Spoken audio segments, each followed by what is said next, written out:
Hey, welcome to The Explainer. We're the show that breaks down big, complex topics, with a little help from some slides. So, have you ever wondered how a massive street protest actually changes the law?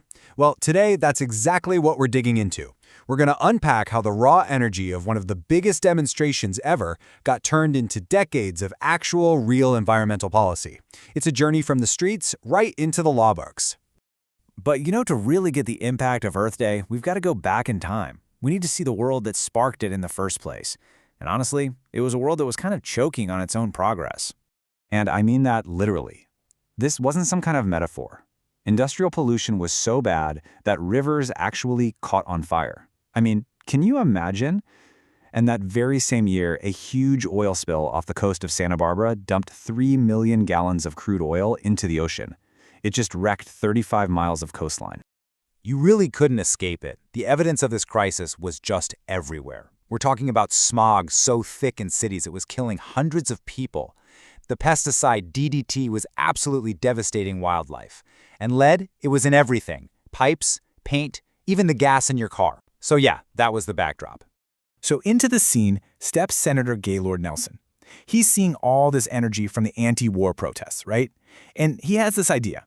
What if he could take all that public anger and frustration about the environment and channel it, turn it into a real force for change? And, well, it worked. On April 22, 1970, a staggering 20 million Americans flooded the streets. They filled up parks and auditoriums, all for the very first Earth Day. I mean, just let that number sink in for a second. 20 million people. That was roughly 10% of the entire U.S. population at the time. 10%. It was one of the biggest single-day protests in history, and it sent a message to Washington that was impossible to ignore. Things had to change now. Okay, so this is where it gets really interesting. That roar from the streets, it was heard loud and clear in the halls of power. And it sparked something pretty amazing, a historic, bipartisan response.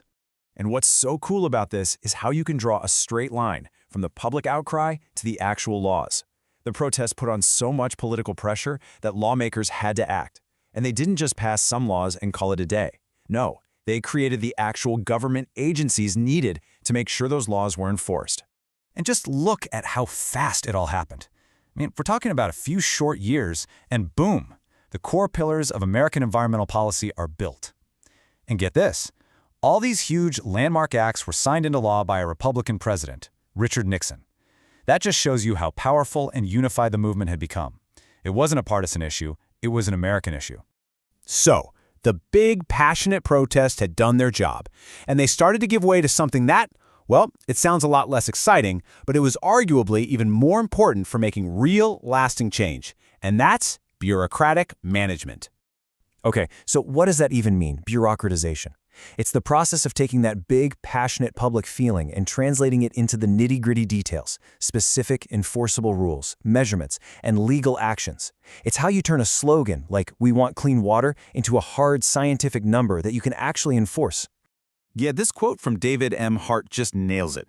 Qualitative values became quantitative valuations. It's a fancy way of saying that the general idea of a clean river, its quality, was turned into a specific number, a quantity, of what's legally allowed in it. And that's a number you can take to court. And you know what? It actually worked. The rivers literally stopped burning. The skies started to clear up. This whole system, policy, science, enforcement, it led to real, measurable improvements. It cut down on disease, helped ecosystems start to heal, and it proved that this, well, kind of boring bureaucratic approach could actually turn the will of the people into a healthier world for everyone. Okay, but let's fast forward to today.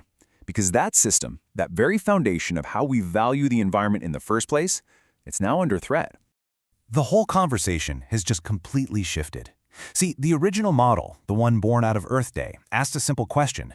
What's the benefit to all of us, to society, of having clean air and clean water? But a new way of thinking has flipped that script entirely. Now the question is often, what's the monetary cost to the polluter to comply with the rules?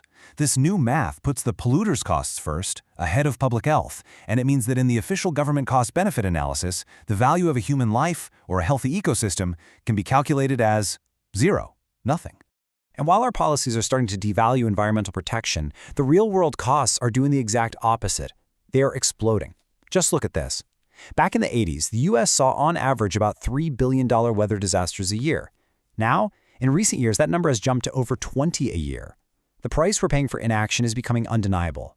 So what's happening is, by systematically putting a lower and lower price tag on nature in its official math, the government isn't just chipping away at the rules. It's basically dismantling the entire framework that was built after that first Earth Day.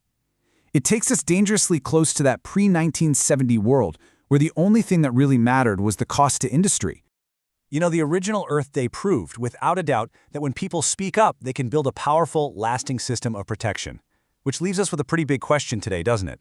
Is it time for the people to roar again?